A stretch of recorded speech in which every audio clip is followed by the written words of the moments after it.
আরজি করে আন্দোলনের সামনে সারিতে থাকা 3 চিকিৎসকের পোস্টিং ঘিরে বিতর্ক। পোস্টিং বিতর্কে এবার বিস্ফোরক অভিযোগ অন্যতম আন্দোলনকারী দেবাশিস হালদারের। সরকারের গোপন নির্দেশে কাউন্সেলিং না মেনে অন্যত্র পোস্টিং, খোদ স্বাস্থ্য ভবনের আধিকারিক স্বীকার করেছেন অভিযোগ দেবাশিস হালদারের। সরকারের গোপন নির্দেশে অন্যত্র পোস্টিং, খোদ স্বাস্থ্য ভবনের আধিকারিক স্বীকার করেছেন।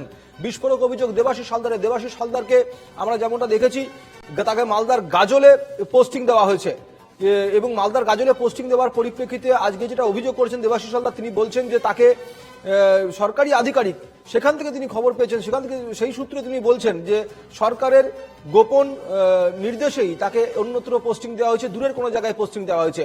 গতকাল থেকে এই অভিযোগগুলো উঠছিল যে দেবাশিস হালদার, অনিকেত মাহাতো, আশফাকুল্লাহ নাইয়া এই সমস্ত আরজিকর আন্দোলনের সামনের সারিতে থাকা চিকিৎসকদের শাস্তিমূলক পোস্টিং দেওয়া হয়েছে দূরের কোনো জায়গায়।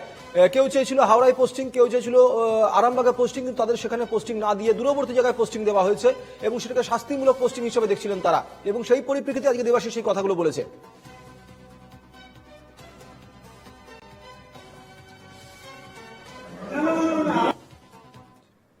অদ্ভুত একটা অবস্থার মুখোমুখি আমরা হলাম যখন এই কথাগুলো আমরা বলছি, যার সাইন করা নোটিশে আর কি এই কথাটা আমরা জানতে পেরেছি, স্পেশাল সেক্রেটারি সুদেশনা ম্যাম, তার সাথে যখন কথা বলতে যাই তিনি একটা অদ্ভুত কথা বলেন যে তারও মনে হচ্ছে যে এটা ঠিক লজিক্যাল নয়। আমরা জানতে চাই যে ম্যাম এটা তো ঠিক বদলি বা পোস্টিং এটা তো নয়, আমরা তো জব করি না, আমরা তো এসআর সিনিয়র রেসিডেন্ট, আমাদের একটা কাউন্সিলিং হয়েছে, সেই কাউন্সিলিং এর বেসিসে আমার র্যাঙ্ক অনুযায়ী, আমার প্রাপ্ত নাম্বার অনুযায়ী আমি এটা চুজ করেছি।